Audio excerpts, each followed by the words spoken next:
the girl I dated was very famous too, so we're a power couple. Yeah, I love that. I love that. So people were invested in your relationship. Sleeping in our bed, you know?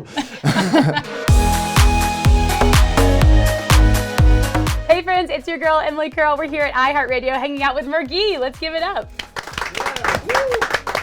So nice to have you here. Thank you for having me. It's your first time here at iHeartRadio, so this is exciting. First time. You're here in New York, but it's not your first time in New York. Yeah, I've been in New York, but it's the first time in iHeart. I'm excited. Oh, well, we're glad to have you. Is there anything, when you come to the city, is there anything that you have to do, one thing you have to do before you leave? Go to Times Square, I guess. Really? You like to see Times Square? Yeah, it's very touristy. Yep. Right? Mm-hmm. But it's, the energy is crazy. Is there anything that you like to eat? Do you ever get like New York pizza, a New York bagel? Yeah, I like pizza. I like Italian food, so oh, so you guys went a little Italy.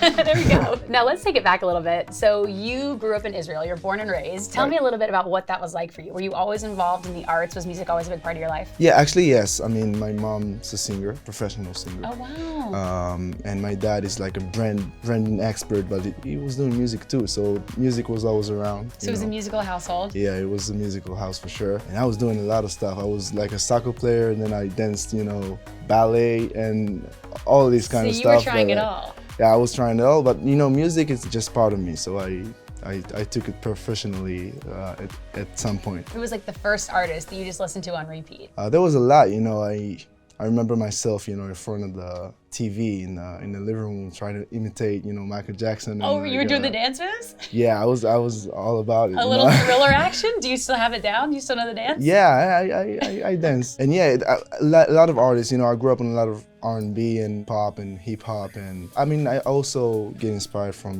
the surroundings, like what I hear, what I see, like conversation with my friends and stuff. So I write about everything. Was there a lot of like music, a lot of concerts, a lot of art? Like what was that like, growing up? Yeah, there's always, music is it's part of it. Yeah, I grew up, listening to music, doing music. I had like my little home studio in my room. Did you? So yeah, I produced and write and all of that. So you're playing soccer, you're doing music. When was the moment where you were like, okay, I'm gonna fully commit to being a musician, to being an artist? So I went to art school to learn music professionally. I think around 17, something like that.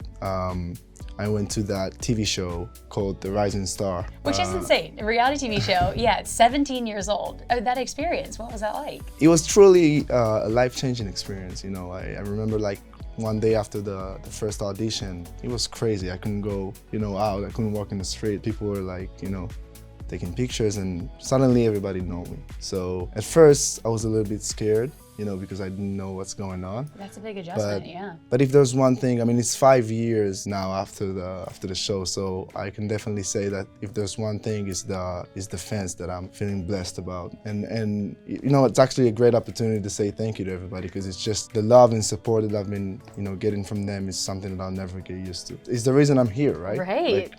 And going from such a big difference, right? Like, you're making music and then you're on this reality TV show. Everyone knows your name. I'm sure that had to be a challenging part for you. What was the hardest part of that, and what was the best part of that? So the hardest part, I guess, getting used to this new life, right? Right now, I'm living like everybody. Like I have my advantages, disadvantages. It's all, it's regular for me. But back then I had to readjust. And the best part is, I get to create all the time and make music with my friends, and my team are my friends. And also what the audience can't see is your whole team's here, and it's such a crew. This has got to be fun. You guys are going around like doing all this press, and let's talk about your new EP, which first and foremost, congratulations, Dark Side of the Rainbow. Thank you so much. It's out now, and this is your first English EP, correct? Yeah, it is. Yeah, why was it important for you to do something like this, do this project?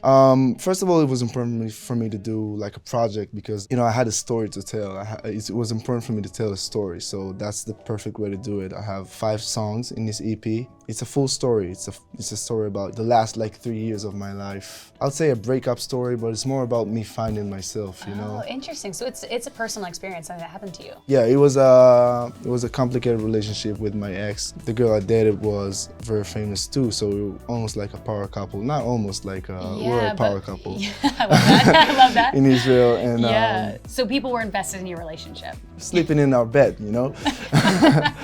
Right there with you. Yeah, so but it was important for me to tell this story, and it's called Dark Side of the Rainbow because everybody felt like we were a rainbow, and in the end, I had to show like the other parts that nobody had ever seen. the dark side of the rainbow. The dark side. And then did you, like releasing a project like this, did you tell her that you were releasing this? Did you show her the music? I wrote her that, you know, I'm gonna release some songs, you know. Yeah, and it was amicable, it was good? Yeah, it was fine. I mean, she never heard them, so. Yeah, okay. So she didn't hear them until they went live? No. But it's all good, you know. I think okay. everybody that's around me has to take into consideration that I might write a song about them, right? Oh, yeah. I mean, I don't know if you're like around. You write from personal experience. I told you I get inspired from, you know, what I see, what I hear. Are you gonna write a song about iHeartRadio? Yeah, maybe. Okay, let's talk about Sucks to Know You, because that was the first one they released. And this video, first off, this song, I was like, okay, not holding back here. Fuck you! I hate you! The video is so cool, and at the end of that video, we see it to be continued. So tell me a little bit about how you decided on the creative ideas of this trilogy of releasing these music videos. Yeah, you're right. It's part of the same thing. I wanted to be a story. I wanted to tell a continuous story. So the first one leads to the second one, and the second one leads to the third one. Yeah. And yeah, I mean, for me, I see it as a full concept, even visually. It was important for me to deliver it that way. Yeah, we're now just released, you know, the full EP and Paradise, which is the last video.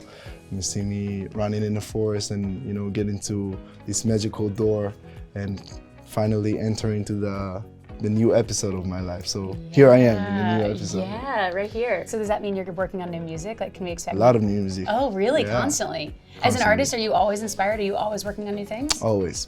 I have. I mean, you can obviously assume that, you know, I didn't pick 5 songs from 5 songs. I picked 5 songs from 50. So I have a lot, and I can't wait to, you know, to share more. How did you narrow it down to those 5? It just was the ones that told the story in the best way? Exactly. Like, what's the best layers to tell, you know, the story? Will the other songs you didn't select, will they see the light of day? I mean, I have it in my pipeline. I can't wait to release it. Yeah, okay. Yeah.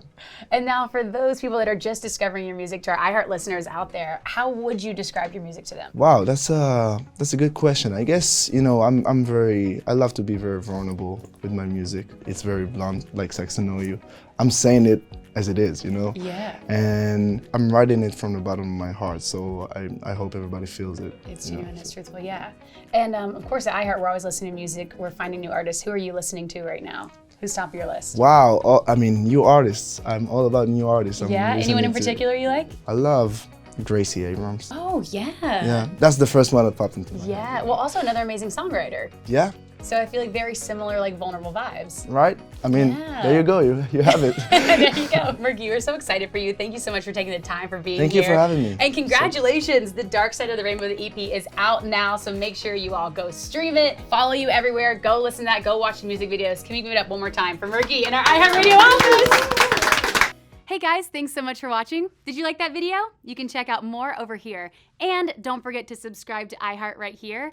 And if you're already a longtime fan, make sure you ring the bell down below so you don't miss a single video. Bye guys.